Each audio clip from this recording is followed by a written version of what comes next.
Yo estoy en contra de aquellos que piensan que hay que convertir en papilla las cosas para que la gente después se alimente con un guiso mal cocido. No.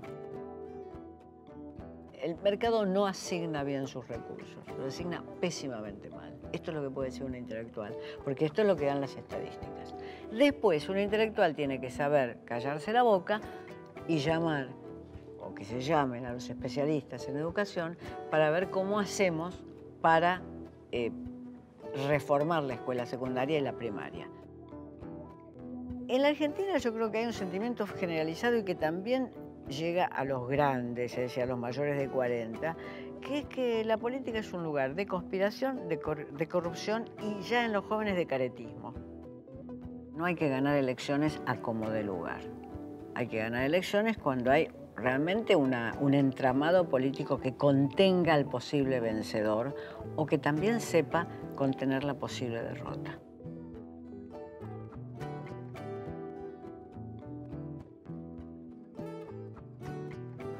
Hola, bienvenidos. Gracias por estar ahí, por estar aquí. Como ustedes saben, en esta segunda temporada de la clase estamos trabajando sobre el origen de las vocaciones y cómo se convierten en pasiones. Con nuestra invitada de hoy, particularmente, les presento Beatriz Arlo. Podría ser el currículum de Beatriz, pero se nos iría el programa en eso. Así que voy a aprovechar para, con nuestro tema de interés, las vocaciones, porque Beatriz es profesora de literatura, es ensayista, es cronista de viajes, es periodista, es analista política.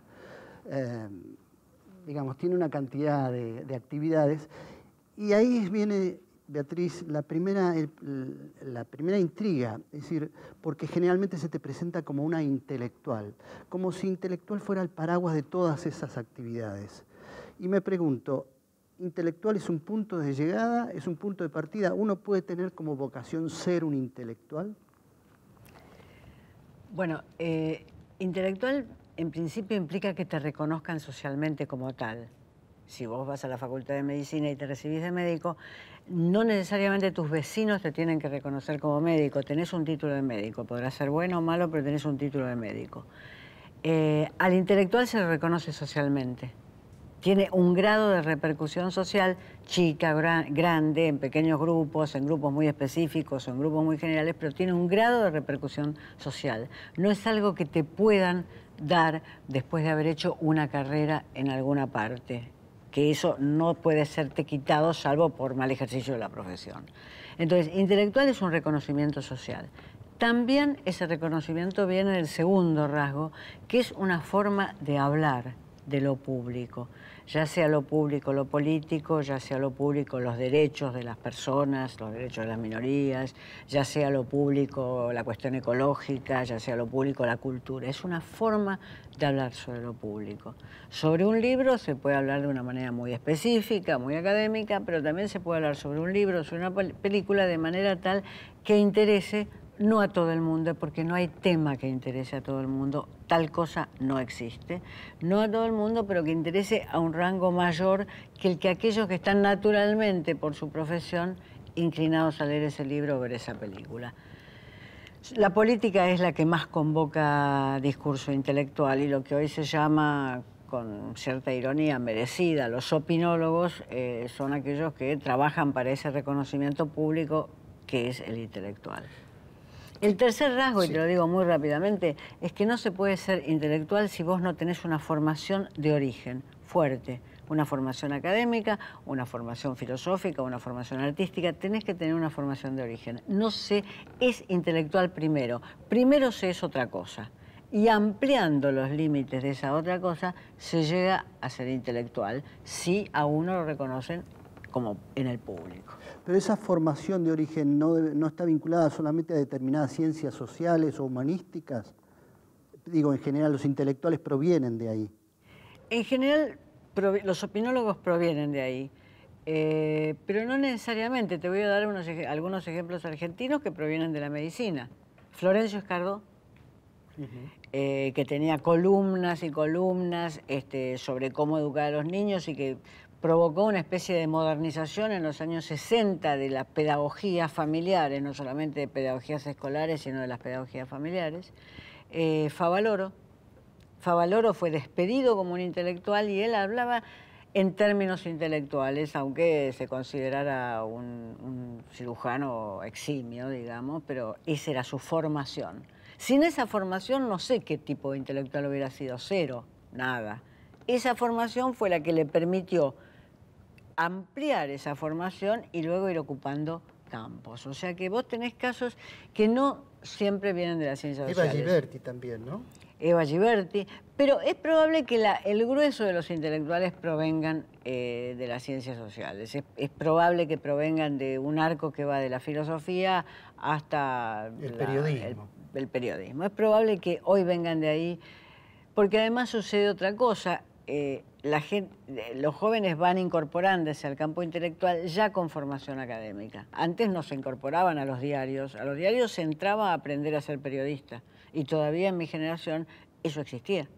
Todavía en mi generación, si vos le preguntás a dónde fueron algunos periodistas notables de mi generación, no fueron a ninguna parte, entraron a los diarios.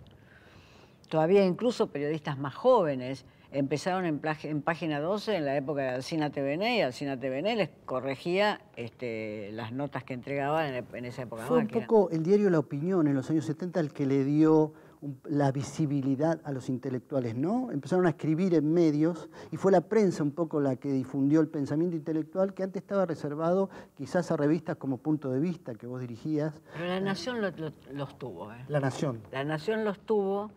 El suplemento cultural de La Nación los tuvo. Lo que pasa es que no existía el formato, el género nota de opinión no existía. Y en ese sentido sí yo creo que Jacobo Tiberman fue el que inventó el género nota de opinión. En tapa, la primera vez que yo vi una nota de opinión firmada en tapa, creí que estaba leyendo un diario equivocado. Yo tenía menos de 30 años, La Opinión era el diario con el cual yo me identificaba por su... Primero por su línea cultural, ahí estaba la gente que me interesaba, y en segundo lugar porque, bueno, era el diario nuevo. Pero vi una nota de opinión en tapa. Entonces vos decías, ¿cómo es esto? Nunca. Yo conocía mucho la historia de los periódicos en la Argentina. Yo ya había estudiado a Roberto Arlt, había estudiado Las Vanguardias, ya había visto periódicos del 20, del 30, claro, del 10. Volviendo a los intelectuales de la época, en Crítica, Borges, Arlt. Exactamente, pero la firma no se repartía con la generosidad que se reparte hoy. Hoy se firma hasta una gacetilla. Hoy firmas un pirulo. Escribís un pirulo. No, y esto ha provocado también que para el periodista le importe más su firma que lo que firma en realidad, a veces. Sí, la firma es parte de la retribución, claro, digamos. Es como y del reconocimiento. Y del reconocimiento, o sea, eso es así. En la época de Roberto Arlt, firmaba, salvo en los suplementos culturales, ¿no? Donde ahí sí firmaban todos siempre, pero en la época de Roberto Arlt, en el diario, en el cuerpo del diario, firmaban los periodistas estrella, pero verdaderamente los periodistas estrella. Es decir, los que hoy vos indicarías como los periodistas estrella. No todos nos reunimos y decimos somos periodistas estrella. Pero además que para llegar a ser estrella había que tener un prestigio, un reconocimiento y una carrera que le permitiera como valor, como honor, firmar su nota. Sin duda. Las carreras eran cortas porque hay una cosa que me gustaría que quedara claro. El periodismo siempre fue trabajo de gente muy joven porque, como vos bien sabés, es un trabajo insalubre. Por tanto, siempre fue trabajo de gente muy joven donde la carrera se tenía que hacer muy rápido. Arlt, antes de los 30 años, ya es un periodista estrella, o González Tuñón ya son periodistas estrellas, pero eso es porque el medio, el periodismo, es un oficio de gente joven. Después de los 45 años, ¿quién sale a la calle en el periodismo? Nadie, nadie. Entonces, es un oficio de gente joven, por una parte. Por otro lado, porque en aquellos años no se pensaba que una persona de 30 años era joven. Una persona de 30 años era un hombre o una mujer. Hecho y derecho. Hecho y derecho. Sí, que ya no vivía en la casa de sus padres. Cuando llegó la dictadura militar, yo tenía 32 años y pensaba que mi vida estaba terminada, no solo por la dictadura, sino porque ya me quedaba poca vida, en el sentido de que mi vida estaba hecha. Claro, a los 30 años se tenía la vida hecha. Terminada la etapa de aprendizaje de la universidad, ya estaba la vida hecha. En efecto. Y además, particularmente en tu caso, vos te fuiste muy temprano de tu casa a vivir sola. Tenías 17, 18 años. O sea que era todo mucho más rápido. y el aprendizaje era más rápido y también las experiencias que se vivían eran más intensas, ¿no? Sí, sí, eso en el periodismo es muy notable porque eso uno lo puede probar con los diarios. Pero en la política también, el equipo que entra con Frondizi a la presidencia de la República, Frondizi tenía poco más de 50 años, pero Florit, que era uno de los ministros distinguidos, tenía 26. Pero para no irse a la época de Frondizi, Manzano, que le manejaba toda la empresa textil parlamentaria a Menem. Tejía de la mañana a la noche. El jefe del bloque de diputados. El jefe del bloque de diputados, que era el que negociaba con los radicales, con la oposición, con los negocios. Un médico, además, médico recibido muy joven. Muy joven. Que venía de Mendoza.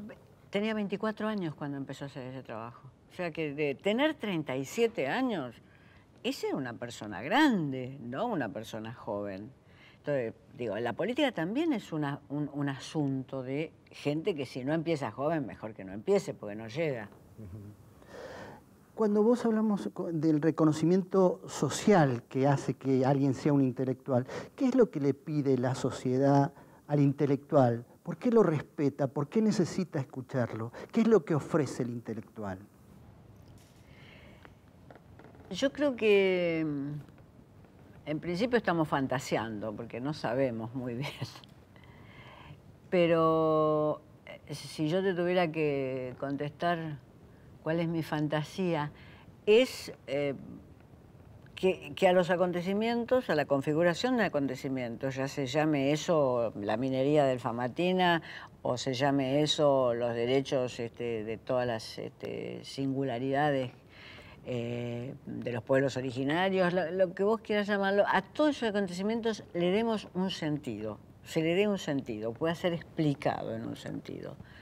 Porque aunque hablamos mucho de la crisis de las interpretaciones y de que todos vivimos en un mundo líquido y que estamos muy contentos de vivir en un mundo líquido, la cuestión de dar un sentido a lo que sucede es como una necesidad, yo te diría, antropológica.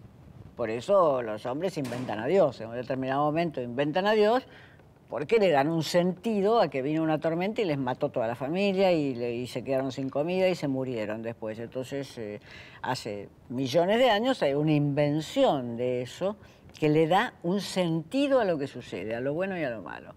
Bueno, esta necesidad de sentido es antropológica y yo creo que se reproduce luego en las sociedades modernas. Y los intelectuales serían aquellos que deberían tratar, si les sale y si Dios le ilumina, de dar algún sentido. No siempre les sale, no siempre tratan y no siempre están iluminados. Más bien, poco estamos iluminados.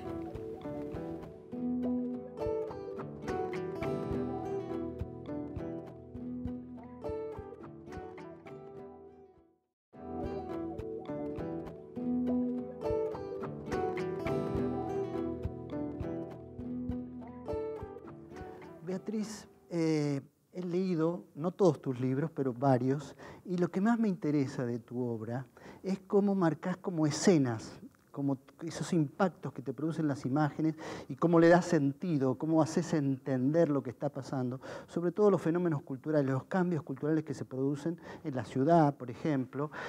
Bueno, también tus crónicas de viajes.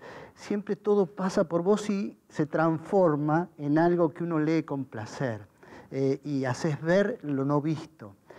En ese sentido, si pudiéramos tomar tu vida como escenas, vos viviste décadas que cada una fue muy diferente de la otra, fue muy fuerte todas, la del 60, 70, 80, 90, son décadas marcadoras de la sociedad argentina de los últimos 50 años, y me gustaría ver, si podemos contar tanto tiempo en tan poco tiempo, ¿cuáles eran las imágenes, por ejemplo, de tu primera infancia y juventud? Tu barrio, las cosas que recordás así como muy fuertes, que te fueron marcando, que te llevaron a la militancia política, que te llevaron a irte de tu casa, que te llevaron a estudiar lo que estudiaste. Bueno, difícil. Difícil. Difícil. Yo te diría que mi primera marca es la escuela donde yo voy, es una marca muy fuerte, es una escuela bilingüe, donde seguramente no entendíamos nada, pero leíamos una cantidad de cosas. ¿Y cuál era la escuela? Es una escuela que no existe más, se llamaba Belgrano Girls School. Esa es una marca en fuerte. Belgrano. En Belgrano. Esa es una marca fuerte porque es una marca de autodisciplina. Era la época en que las escuelas inglesas no estaban visitadas por la pedagogía moderna. Entonces era una escuela muy autodisciplinada y de una disciplina férrea. Esa es una marca fuerte. La segunda yo creo que fue el impacto de, en los años 60, las vanguardias estéticas. Ese fue un impacto mundial, sí. Mundial. Digamos, fueron los años de los Beatles, los años del Andy Mayo, Warhol. del Mayo. Pero en la Argentina empezaron tan tempranamente como en Europa, a comienzos de los 60. Entonces, una de mis primeras experiencias es el Ditela. Y antes del Ditela, una de mis primeras experiencias es una exposición de informalistas donde se corre el rumor de que va a venir gente a destruir los cuadros.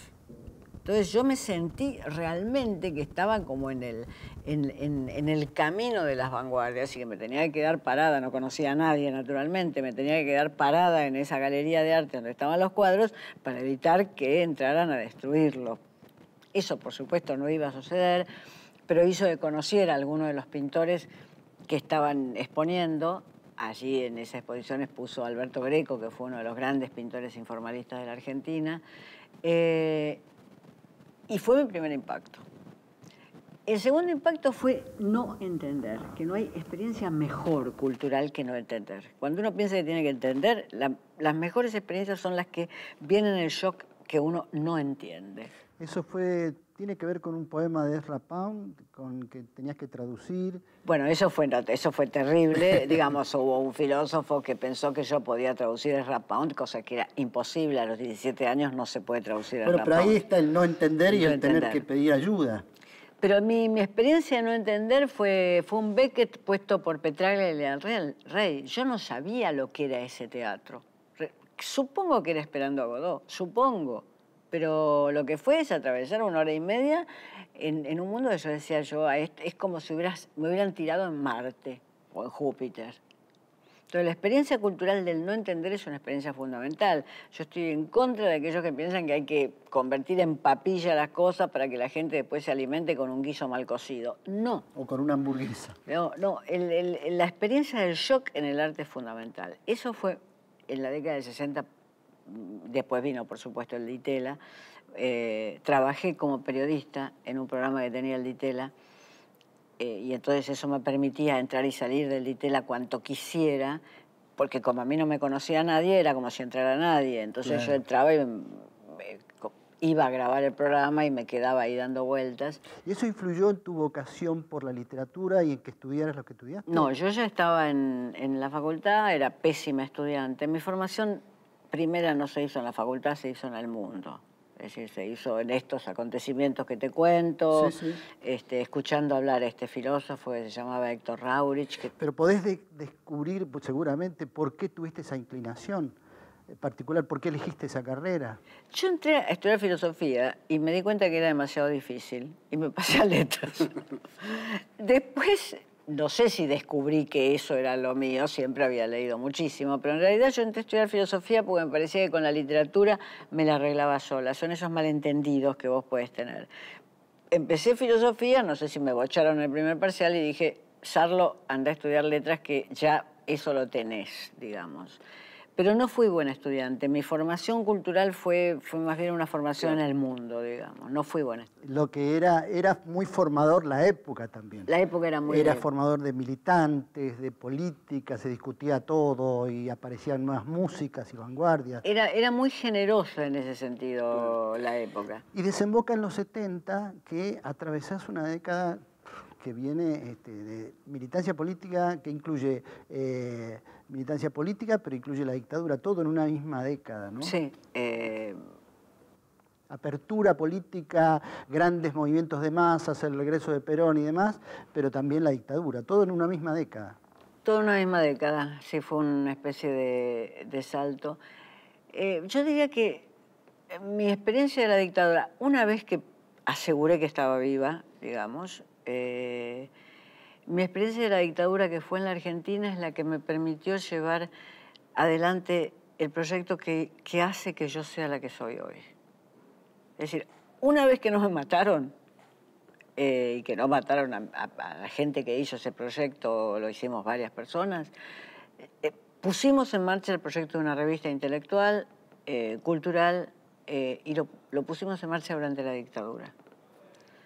Y esa revista, que se llamaba Punto de Vista, es la que yo soy hoy, es esa revista. Yo no hice esa revista me hizo a mí.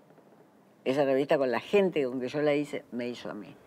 Vos podrás decir que, bueno, como en algún momento se dijo, corren demasiados riesgos para tan poco, se dijo en 1977. Y no era tan poco. Primero, no era poco para la gente que podíamos tener organizada, que podíamos tener alrededor de algo que no fuera simplemente el terror. Y segundo, fue para muchos de los que vinieron después y para nosotros mismos, fue una época de formación. Elegíamos no hablar jamás del miedo, nunca. Claro. Y decir, bueno, acá hay que organizarse. Cuando hablas de que la revista te hizo, vos venías de una militancia en un partido marxista, leninista, muy dogmático, donde el que no estaba en la línea era porque no la entendía, donde todo se miraba desde un solo lugar. Pasa la dictadura y ahí hay como, entiendo yo cuando decís que la revista me hizo a mí, es porque te abrís a los debates intelectuales y porque empezás a confrontar tu mirada del mundo con otra mirada y eso que te va enriqueciendo, ¿no? Coincidió la dictadura, el exilio, con el cual nosotros siempre tuvimos comunicación, siempre. No éramos de lo que decíamos, ellos que están afuera y nosotros adentro, siempre tuvimos comunicación. La dictadura, el exilio y los que nos quedamos acá coincidimos con lo que estaba sucediendo en el mundo, que era la revisión del marxismo dogmático. La crisis de la Unión Soviética, pero también la revisión de la Revolución Cubana. Ahí no era eso, la sociedad comunista donde todo el mundo era feliz y pescador a la mañana y obrero a la tarde y poeta de noche, como decía la ideología alemana. No era eso.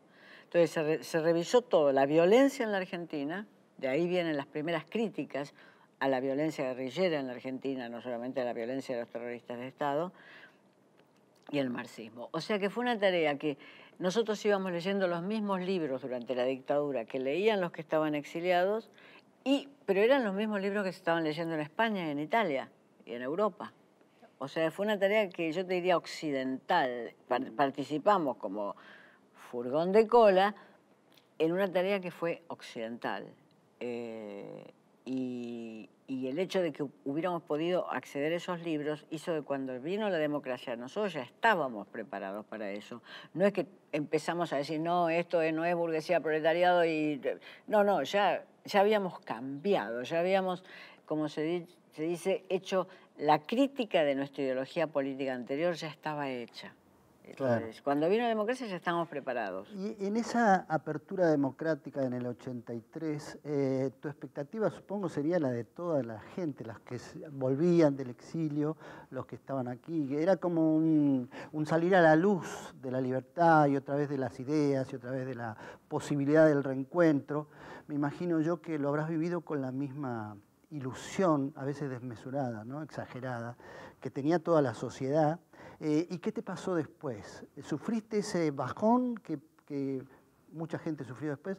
Esa democracia que prometía todo y al cabo de 5 años se volvía normal, se volvía a lo que debía ser quizás. ¿Sufriste ese bajón? No sufrí ningún bajón. Lo que se llamó el desencanto. No sufrí ningún bajón ni desencanto. Con grupos de exiliados y grupos de los que habíamos hecho esta revista acá, habíamos fundado lo que se llamó el Club Socialista, donde tratábamos de pensar cómo era un nuevo progresismo en la Argentina. Después, a comienzos de los 90, como vos recordarás, empezó una ruptura muy pequeña dentro del peronismo, pero dirigida por un dirigente político extraordinariamente inteligente y carismático, que era Chacho Álvarez. Y entonces yo ya seguí eso con gran entusiasmo, sin ningún desencanto, seguí eso. Es decir, lo que se llamó el Frente Grande y el Frepaso, y donde con Chacho Álvarez estaba un gran político de origen demócrata cristiano, Carlos Aullero, que murió, y Graciela Fernández Meijide. O sea que, en realidad, mis 90 fueron una década muy entusiasmada.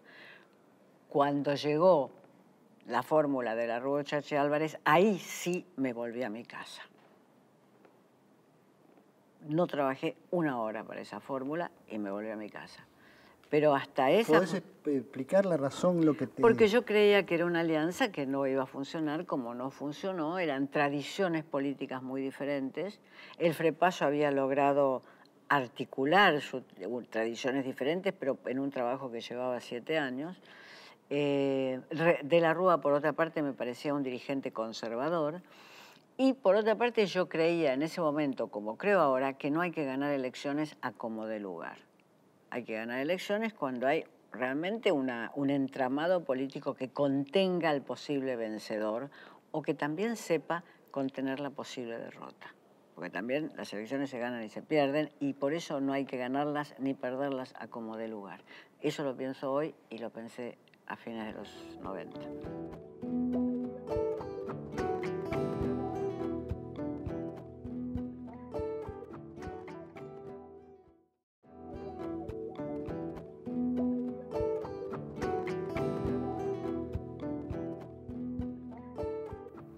Adelante, por favor. Sí, de las vocaciones, de tus vocaciones, sea periodista, ensayista, literario, quería saber con cuál te sentís más identificada y dentro de esa vocación que elegirías, ¿cuáles son tus referentes? ¿Quiénes son tus referentes? Pregunta difícil. Me siento identificada por momentos. Creo que permanentemente soy una crítica literaria. Permanentemente, incluso cuando pienso en la política. Incluso en ese momento. Permanentemente hay una formación de carácter etnográfico que se combina muy bien con la crítica literaria que está en el fondo. Permanentemente creo que soy eso. Alguien que es esa mezcla, digamos. Mis referentes, en ese sentido, son demasiado ambiciosos. Creo que no he llegado a nada justamente por tener esos referentes. Roland Barthes, el crítico francés, como el más grande crítico que yo he leído y aquel a quien quería imitar de manera imposible.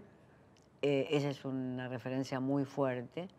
Y en la cultura argentina, algunos de los que han sido mis maestros, con los cuales podía haberme terminado peleando por razones políticas, ideológicas, pero que fueron mis maestros y que yo diría que arrancan con David Viñas, con cual más disensiones no pude dejar de tener, tuve todas, pero fue en un momento quien me enseñó a ver cosas de la cultura argentina.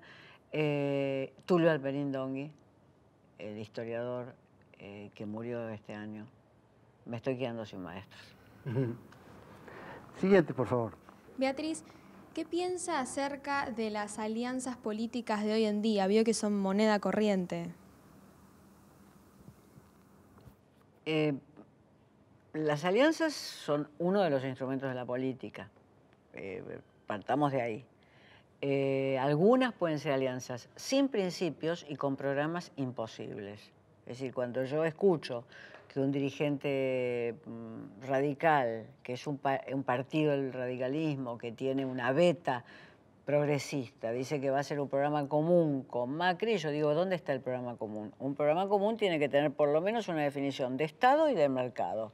Eso no puede, de ahí no puede salir un programa común, por tanto, esa para mí es una alianza que no tiene proyección política, es un acontecimiento para ganar elecciones. Luego creo que hay alianzas que sí, que pueden perfectamente establecerse. Eso en países como la Argentina, que es un país presidencialista. Si viviéramos en un país parlamentario, primero vemos cuántos votos tiene cada uno, y si no alcanzan para constituir una minoría, el primer ministro o la primer ministro, Merkel en Alemania, etcétera, va y negocia, pero negocia porciones de programa. No negocia la concepción del Estado ni la concepción del mercado. Negocia porciones de programa. Merkel con los verdes, para poner un ejemplo, la primer ministra alemana con los verdes, lo que negocia es cuántas usinas nucleares más se van a cerrar en el próximo periodo parlamentario. No está negociando sobre la existencia de Dios. que a 6 meses de las elecciones Sanz piensa que con Macri y Massa puede sentarse en una mesa y negociar la existencia de Dios. No. ¿Cuántas usinas va a cerrar? Se negocia en un sistema parlamentario. Pero además, la Argentina es presidencialista. Siguiente, por favor. Su opinión sobre la actualidad política argentina, más precisamente respecto al caso Nisman. ¿Considera que son como efectos colaterales de una guerra internacional entre terceros países que tiene justamente efectos aquí en Argentina? Y si considera que se repite la historia, en cierto modo, como fue el asesinato de Rucci en su momento. Yo creo que el asesinato de Rucci no tiene nada que ver con esto. Fue un asesinato que se hizo, a lo que parece, todas las pruebas que se han ido contando, a lo que parece fue dirigido por los montoneros. Ellos tendrán que explicar, los jefes montoneros todavía vivos, por qué eligieron matar a un dirigente gremial, pero no es misterioso. Yo sé, yo puedo decir por qué ellos eligieron matarlo, ellos podrán contradecir mi opinión, pero no es misterioso el asesinato de Rucci. Lo otro implica que nosotros como ciudadanos tenemos que saber muchísimo más de lo que se espera que sepa un ciudadano. Muchísimo más. Un ciudadano se espera que tenga algunos conocimientos para hablar de la política de su país, para practicar el voto, etc. Ya expedirme si lo de la AMIA y lo de la Embajada de Israel fue parte de parte del gran escenario del enfrentamiento, implica que yo tengo que tener hipótesis sobre la política internacional, no de la Argentina, sobre la cual sí tengo hipótesis, sino que tengo que tener hipótesis sobre Estados Unidos, Israel, los países árabes, Siria. Yo creo que la presidenta, al largar eso graciosamente, lo que hizo es largar algo incomprensible. Como si yo contestara tu pregunta en latín y me quedara mirándote. Salvo que hayas ido al colegio y hayas aprendido latín, mi respuesta no te serviría para nada. Creo que fue eso, tirar algo incomprensible en un muy mal momento, pero que no implica que nosotros tengamos la obligación de saber si esto fue un episodio del enfrentamiento en ese momento de Siria con no sé quién. No podemos. En el medio además están todos los espías circulando, los nuestros, los norteamericanos, la Mossad, todos. Hay quienes sostienen de los familiares que hay que buscar primero la pista argentina y luego ver cómo esa pista, APEMIA por ejemplo, y luego ver cómo esa pista se va ramificando hacia afuera. La presidenta no ha explicado nada, digamos. Adelante, por favor. ¿Qué significa ser intelectual en la Argentina en contraste con los problemas de educación que hay, sobre todo en la escuela secundaria? Bueno, en principio, para hablar de esos problemas se pueden adoptar dos perspectivas. La perspectiva de un intelectual sería denunciar una crisis de la escuela secundaria donde, a ver, ¿cómo lo denunciaría yo? Se dice que el mercado asigna bien los recursos. Se dice eso, ¿no es cierto? Bueno, supongamos que un chico que vive en Palermo o que vive en Recoleta, entra a los 6 años al primer grado, y un chico que vive en Soldati, ni siquiera me salgo de la ciudad de Buenos Aires, que vive en Soldati, entra a los 6 años en primer grado, y supongamos que ese de Soldati esté bien alimentado. Supongamos que los dos chicos estén bien alimentados. Después de 10 años, el de Palermo le sacó 2 kilómetros de ventaja, nada más que por las escuelas donde fue. Le sacó 2 kilómetros de ventaja al de Soldati. Así el de Soldati tenga el bocho de Albert Einstein. Le sacó 2 kilómetros de ventaja. Que el de Soldati sigue lo más probablemente en Soldati y si ha podido terminar la escuela secundaria, si la ha podido terminar, estará trabajando en un empleo de segunda o tercera categoría. O sea que el mercado, ni el mercado de la educación, ni el mercado no asigna bien sus recursos, lo asigna pésimamente mal. Esto es lo que puede decir un intelectual, porque esto es lo que dan las estadísticas. Después, un intelectual tiene que saber callarse la boca y llamar, o que se llamen a los especialistas en educación, para ver cómo hacemos para reformar la escuela secundaria y la primaria. Después el intelectual vuelve a entrar de nuevo en escena. Y lo que tiene que decir, lo que tiene que discutir es si no hay que hacer una reforma global del Estado que asegure que los bienes públicos, como es la educación, como es la salud, que los bienes públicos sean de acceso igualitario y que este es un país muy desigual. extremadamente desigual, inviviblemente desigual, cosa de la cual nos olvidamos. Pensamos que hay ricos y pobres, pero que más o menos todos las rebuscamos. Y el país tiene 20%, no tenemos la cifra, 20, 25, 22, bajo la línea de pobreza. Entonces ahí vuelve el intelectual y habla de esto. Adelante, por favor. En el 2012, cuando se cumplieron 30 años de la Guerra de Malvinas, con un grupo de intelectuales, usted firmó un documento que se proclamaba en contra del Día de los Veteranos y Caídos por considerar que eso remitía a un hecho de la dictadura, a un hecho nefasto. Y bueno, quería preguntarle si sigue pensando lo mismo y en ese caso, ¿qué sería bueno para hacer honor a aquellos que sufrieron en carne la guerra? Y por otro lado, ¿qué estaría bueno para dejar memoria para las generaciones futuras al respecto si no fuese un día que los conmemore? Para los veteranos y la familia de los caídos, lo que es mejor es que el Estado les compense el enorme disparate que hizo mandando a esos chicos correntinos, jujeños, de las familias más pobres a pelear a las islas, en condiciones terribles. Es decir, eso es lo que yo pido, lo que pide cualquier persona que tenga una visión de restauración de un derecho. Pero como todavía no le pagó el Estado a los conscriptos de Formosa que murieron cuando fue el copamiento de los montoneros, tengo pocas esperanzas. Hay que seguir reivindicando eso. Es decir, reivindicando el derecho a todas las compensaciones materiales y de cuidado que el Estado tiene que tener con esas personas, no me obliga a mí a adoptar su ideología. En absoluto. Yo puedo pensar que alguien tiene un derecho a tener todas las reivindicaciones económicas que sus sufrimientos merecen sin adoptar su ideología. No, la ideología de los veteranos es la ideología que los mantiene en pie, no voy a interpretarla ahora. Esto, primera parte de la pregunta y la más importante, me parece. Segunda parte de la pregunta. Después de ese documento yo estuve en Malvinas. Fui a cubrir el referéndum en Malvinas. Y me consolidé en la idea de que la Argentina no puede anexar Malvinas como si fuera una parte de nuestro territorio. Primero porque los antecedentes históricos, hay flojedad de papeles de todos lados ahí, hay flojedad de papeles de todos lados. Pero además, pensemos una cosa, pensemos que los europeos entraran a reivindicar lo que tuvieron en 1780. Y en 1790, y en 1920. Tendríamos 5 guerras mundiales una detrás de otra. Hay un momento en que, aunque sean ocupaciones injustas, uno dice, esta reivindicación no la voy a llevar por el camino bélico, que fue lo que hizo la dictadura.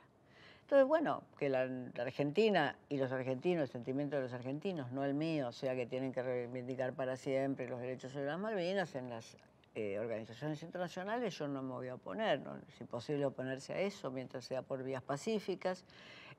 No nos evite un diálogo importante, porque a mí lo que me parece importante es el diálogo con los habitantes de las Malvinas. Les vendría bárbaro a ellos restaurar la relación que tuvieron antes de la invasión argentina. Les vendría a ellos bien, por una serie de cosas que uno ve en la vida cotidiana de los malvinenses, que es una vida muy dura en un punto. Pero bueno, esa es mi posición. Siguiente, por favor. ¿Cuáles consideras que son las principales transformaciones socioculturales que nos deja esta década ganada?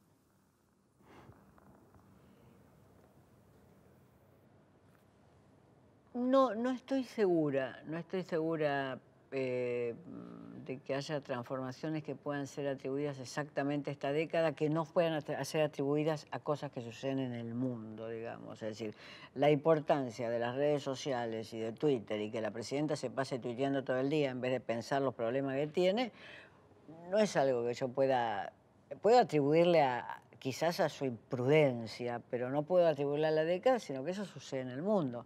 Obama también tiene un Twitter. Ahora, lo que pasa es que Obama no toca su teléfono para emitir un Twitter, ni manda papelitos para que otros lo emitan. Tiene un equipo de gente que emite los Twitter de Obama, como debe ser.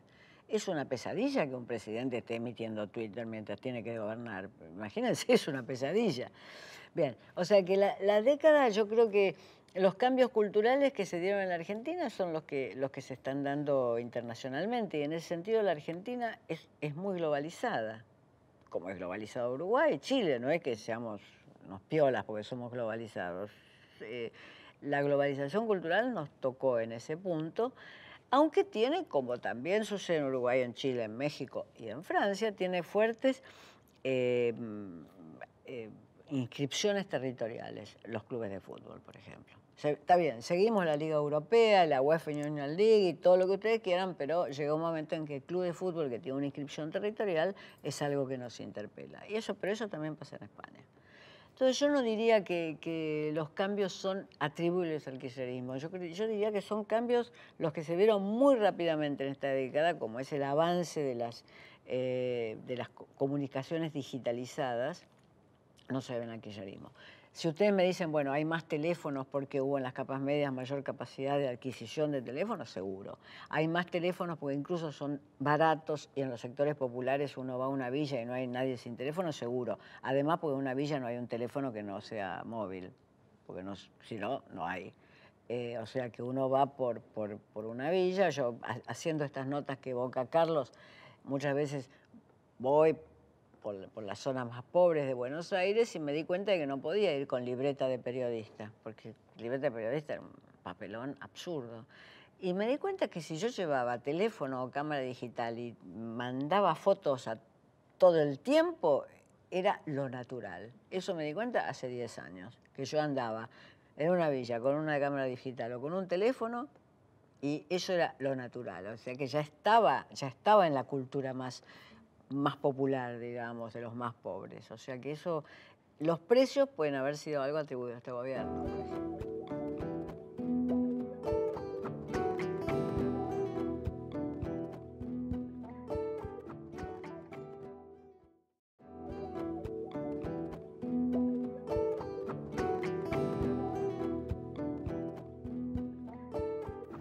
Beatriz, en esto de las escenas de las distintas décadas tan intensas que te tocó vivir,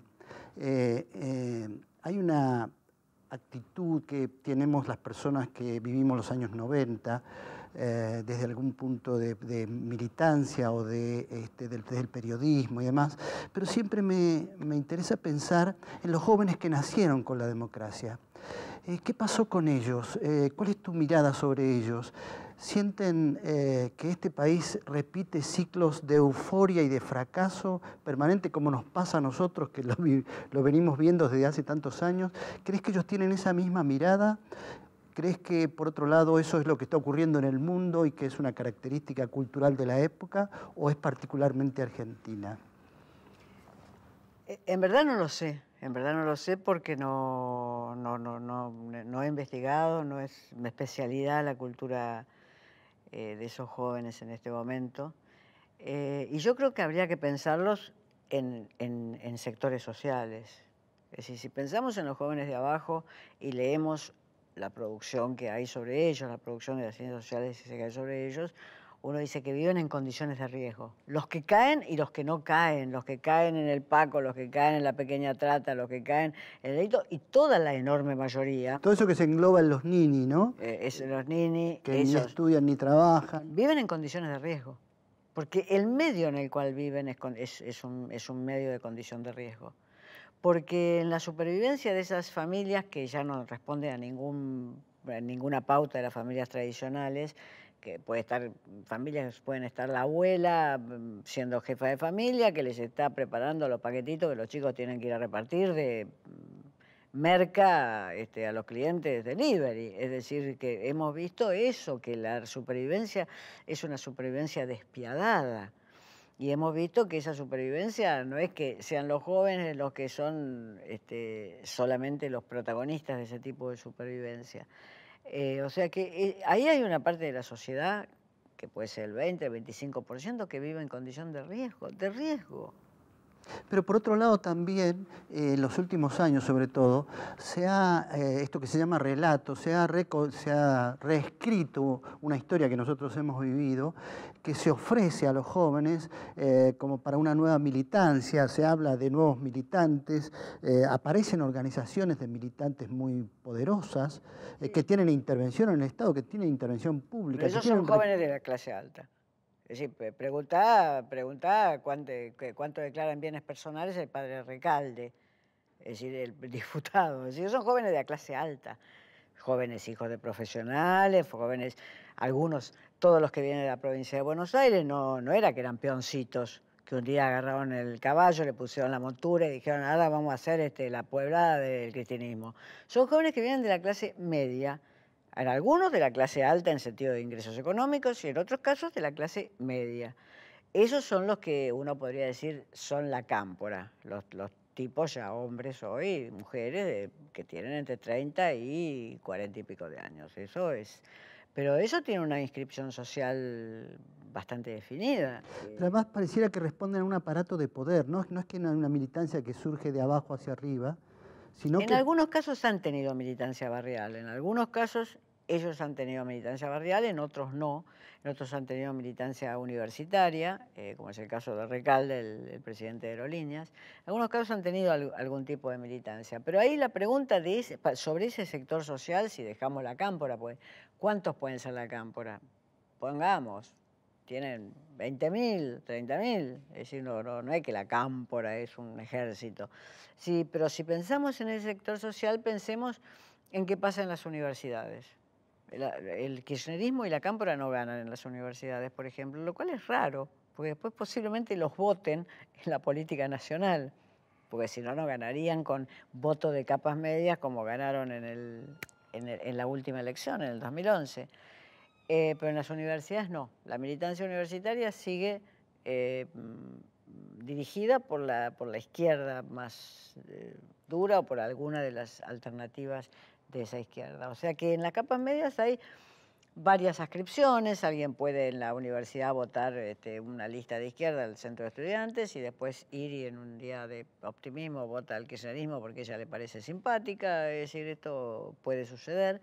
Esas son las capas medias. O sea que yo no vacilo mucho en hablar de los jóvenes. El destino de los jóvenes es muy diferente. Es muy diferente y desgraciadamente es dramáticamente diferente para esos, como vos decís, los ninis que están abajo. Thomas Abraham suele definir a esta época que vivimos como una época de estafa ideológica. Siente que se miente demasiado sobre cosas que no ocurrieron tal como se cuentan.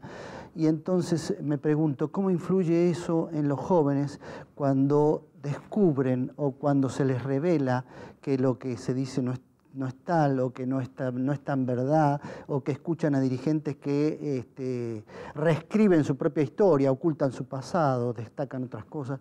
¿Qué pasa con los jóvenes cuando se sienten decepcionados de la política en general en un país como este, además, que tiende como decimos, a repetir sus ciclos de euforia y fracaso, ¿no? En principio, de nuevo, inscribámoslo en Occidente el asunto. La decepción de la política en los jóvenes no es solo Argentina. Le Pen, el padre de Marine Le Pen, estuvo por ganar el balotaje en Francia. Y entre la primera vuelta y el balotaje, Francia se despertó, los jóvenes que se habían ido de fin de semana al mar, o qué sé yo, se despertaron y fueron a votar, que fue lo que le dio la presidencia a Sarkozy. O sea que esa disidencia con la política, esa distancia, pasa más o menos en todo el mundo. En la Argentina yo creo que hay un sentimiento generalizado y que también llega a los grandes, es decir, a los mayores de 40, que es que la política es un lugar de conspiración, de corrupción y ya en los jóvenes de caretismo. Los políticos son caretas, con todo lo que quiere decir careta, que es falso, que te manda otra, que te bardea, es decir, con todo lo que en el mundo juvenil puede querer decir careta.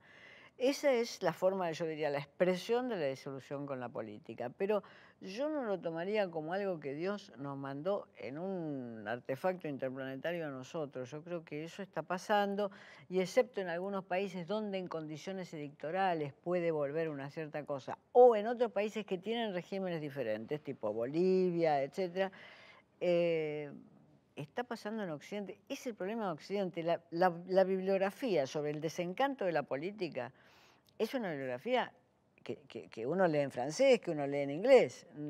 Es ahí, está ahí esa bibliografía.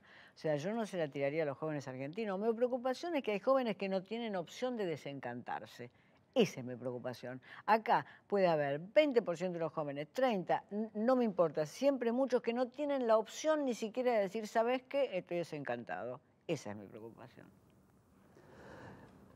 Gracias, Beatriz. Uso la misma palabra. A nosotros nos encanta tu pasión, nos encanta tu trabajo y nos encanta escucharte y leerte. Así que te agradecemos mucho que hayas estado acá. No, gracias a vos, Carlos.